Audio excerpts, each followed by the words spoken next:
Bonjour, bienvenue dans Instant Stress. Aujourd'hui, nous nous intéressons au stress post-traumatique et en particulier à un phénomène qui se produit après un stress post-traumatique, une conséquence qui est l'amnésie dissociative, la perte de mémoire suite à un stress. Alors, le stress post-traumatique, ça peut être dû à un trauma crânien, ça peut être un stress post-traumatique dû à un choc psychologique, ça peut être lié à des troubles de la convulsion, ça peut être lié à des troubles ou des maladies neurodégénératives, ça peut être lié à des traitements médicaux très lourds, ça peut être lié à des troubles métaboliques, même lié à des cancers.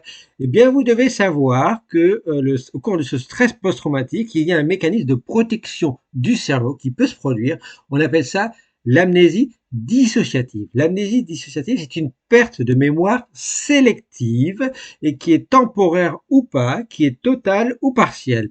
Une perte de mémoire sélective, c'est-à-dire que les gens ne perdent pas leur mémoire sur leurs proches, sur les souvenirs immédiats, sur ce qui se passe au cours de leur vie actuellement, ou certains souvenirs de l'enfance par exemple, mais c'est une perte de souvenirs liée à un événement traumatisant. Donc c'est un stress post-traumatique. Et donc, pour éviter que cette émotion liée à un traumatisme et ces souvenirs traumatisants moulinent, tournent dans l'esprit jour et nuit et atteignent tout le cerveau et donc le fonctionnement des organes, eh bien, le cerveau se met en protection. Et il se met en protection comment? En triant ces souvenirs qui sont néfastes, qui ont été traumatisants, qui ont été choquants. Et donc, quand il se fait cet aspect-là de sélection, de perte de mémoire dissociative, il fait un tri. Et cette mémoire dissociative est mise dans un coin, est rangée dans une boîte, dans le cerveau, dans une région du cerveau, ou à plusieurs régions, on ne sait pas encore.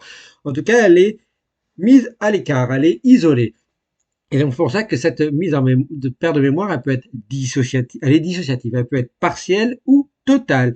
Et quand on dit temporaire, elle peut durer quelques heures, quelques jours, quelques semaines, quelques mois, quelques années, même plusieurs décennies. Et à l'occasion d'un nouvel événement qui peut être traumatisant ou le rappel d'un événement visuel, d'une image, d'une odeur, d'une musique, de quelque chose qui va rappeler ces souvenirs, il est possible que ces souvenirs reviennent, remontent à la surface. Et dans ce cas, le choc réapparaît. Et cette amnésie, dans ce cas, elle est partielle. Et c'est pour ça que des personnes qui ont vécu un événement, un choc traumatisant au cours de leur vie peuvent avoir une amnésie et c'est au cours d'une discussion ou même d'une thérapie, d'une psychanalyse ou d'une discussion avec des psychiatres ou avec des psychologues que ces souvenirs peuvent être retravaillés, peuvent revenir, et donc la personne se remet à parler de ces événements qu'elle avait totalement ou partiellement oubliés. Et donc c'est une amnésie dissociative. Alors, c'est dû à quoi? En fait, dans le cerveau, il se passe un phénomène qui est en fait, à chaque fois qu'on a des souvenirs immédiats ou des souvenirs qui vont durer dans la vie, on a des neurones dans le cerveau, des milliards de neurones qui se connectent sans arrêt. Un neurone peut faire jusqu'à 10 000 connexions. Et ces connexions, elles évoluent au cours du temps. On appelle ça la plasticité cérébrale. Elles s'adaptent en fonction des souvenirs. Et le cerveau fait du nettoyage. Certains souvenirs sont oubliés, d'autres sont conservés. Et donc, ces connexions peuvent être remaniées par le cerveau pour justement avec les neurones, moduler ces souvenirs. Eh bien, cette mémoire, cette perte de mémoire, qui est une perte de mémoire, une amnésie dissociative, eh bien, le cerveau module ces connexions neuronales, certaines connexions disparaissent, et donc certains neurones qui vont garder cette mémoire, ce souvenir, vont garder cette mémoire, ce souvenir de manière isolée, écartée des autres structures neuronales. Et donc il y a une adaptation des cerveaux pour justement protéger contre des souvenirs traumatisants. Et en fait, ça vient de quoi exactement? En fait, ça vient de au minimum deux structures dans le cerveau. La première structure, c'est ce qu'on appelle l'amygdale, et la deuxième structure, c'est une autre structure juste à côté de l'amygdale dans le cerveau qu'on appelle l'hippocampe. L'amygdale, c'est le siège de l'émotion, c'est le siège des émotions. Et donc, c'est là que tout se crée en termes d'émotions. Quand vous avez un événement traumatisant, extrêmement grave, eh bien, il faut savoir que c'est l'amygdale qui répond, qui réagit et qui s'active. Et donc, lorsqu'elle s'active, elle va créer cette zone d'émotion dans le cerveau, dans cette mémoire, dans le souvenir. Et c'est là que peut se faire déjà un premier choc dans l'amygdale qui peut éviter d'avoir cette émotion trop négative. Et puis, l'amygdale est connectée et reliée avec l'hippocampe. L'hippocampe, c'est une zone qui est liée à, on va dire, une conscience explicite qui est liée aux émotions et la prise de conscience par rapport à ces émotions. Et il se peut arriver que lors d'un choc traumatisant, l'hippocampe reçoive une décharge électrique, une décharge en stress, et l'amygdale également, très très très importante. Et cette décharge en stress et en pouvoir électrique qui joue justement sur la connexion neuronale, cette décharge fait que l'hippocampe et l'amygdale vont être stressés. Et ça va avoir un effet au niveau des émotions, au niveau du tri des souvenirs et au niveau donc de cette amnésie dissociative.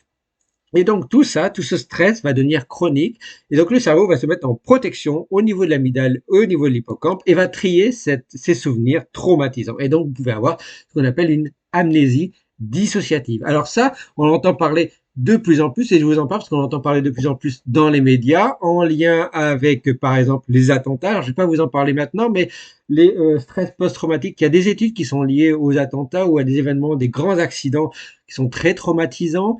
Et donc, c'est pour ça qu'il y a aussi des études qui sont faites pour étudier comment les personnes perçoivent ces événements, comment cette mémoire dissociative apparaît, cette perte de mémoire, cette amnésie dissociative apparaît, et comment éventuellement un jour mieux traiter cette amnésie dissociative, puisqu'il n'y a pas de traitement actuellement, sauf des thérapies liées à la psychologie, la psychiatrie, justement pour la psychanalyse, pour justement faire refaire surface à ces souvenirs, mieux les comprendre, mieux prendre de recul et mieux les traiter, et pour essayer de faire en sorte que les personnes qui ont cette amnésie dissociative puissent mieux vivre avec des souvenirs qui peuvent refaire surface à un certain moment et qui peuvent être dangereux pour les personnes, puisqu'évidemment, ça peut faire de l'anxiété, de la dépression, voire plus.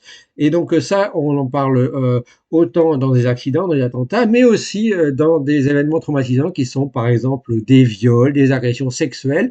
Et par exemple, vous avez une association qui en a beaucoup parlé, et vous avez une patineuse en France qui est très connue, qui est multimédaillée et qui en a beaucoup parlé, qui elle-même a fait l'objet d'une amnésie dissociative, et qui s'appelle, la patineuse s'appelle Sarah Abitbol, et elle a mis en avant une association, elle a fondé une association qui s'appelle La Voix de Sarah, qui est justement là pour aider à libérer la parole, et libérer la parole pour essayer de détecter des personnes dans le sport, par exemple, qui auraient eu des événements traumatisants liés, par exemple, à des agressions, y compris des agressions sexuelles, qui provoqueraient des amnésies, y compris amnésie dissociative. Et donc, il est important d'en parler et d'aider les gens à détecter ça. Et La Voix de Sarah, y compris avec d'autres associations, sont en train d'œuvrer justement pour que les gens parlent plus, pour que les gens prennent conscience de leurs souvenirs, y compris pour éviter que ces souvenirs-là négatifs refassent surface sans contrôle, sans recul, et qui soient dommageables pour les personnes. Voilà. En attendant un prochain Instant Stress, vous en savez un peu plus sur La Voix de Sarah, mais aussi un peu plus sur l'amnésie dissociative qui est liée au stress post-traumatique. Merci à vous. Ciao, ciao, ciao.